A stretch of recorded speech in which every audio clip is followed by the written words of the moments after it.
बिस्मिल्लाहिर्रहमानिर्रहीम। जी नाजरीन, खबर शामिल करते हैं मुजफ्फराबाद से। District councillor union council 76 class हल्का खावड़ा आजाद जम्मू व कश्मीर सरदार मोहम्मद नाहिद अब्बासी ने कहा कि चीफ जस्टिस हाई कोर्ट आजाद जम्मू व कश्मीर ने मामले की नजाकत को देखते हुए सारफ कोर्ट के कयाम का हुक्म दे दिया है।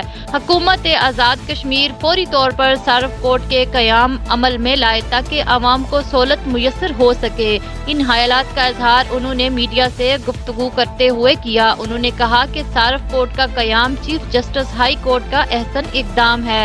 आजाद कश्मीर में कीमतों को कंट्रोल करने के लिए माकूल कानून है और हुकूमत 1965 के हुक्मनामे के तहत कीमतों को कंट्रोल कर रही है, जिसकी वजह से महंगाई पर कंट्रोल पर मुश्किलात का सामना है। चीफ जस्टिस हाई कोर्ट ने मामले की नजाकत को देखते हुए सारफ कोर्ट के कयाम का हुक्म दिया है, जो कि अहसन इकदाम है। मुजफ्फराबाद और इसके गिरदनवा में ग्राम फरोशी का राज बरकरार है। प्राइस कंट्रोल कमेटी मुकम्मल तौर पर नाकाम नजर आ रही है। मुजफ्फराबाद में रेट लिस्ट बाकायदा तौर पर सब्जी फरोशों और गोश्त के ताजरों को फरोख्त की जाती है, मगर मिली भगत से आवेजा नहीं की जाती। महंगाई से जीना मुश्किल हो चुका है, मगर इंतजामिया को टस से मस नहीं हो रही। हुकूमत आजाद कश्मीर फौरी तौर पर सारफ कोर्ट का कयाम अमल में लाए। जी।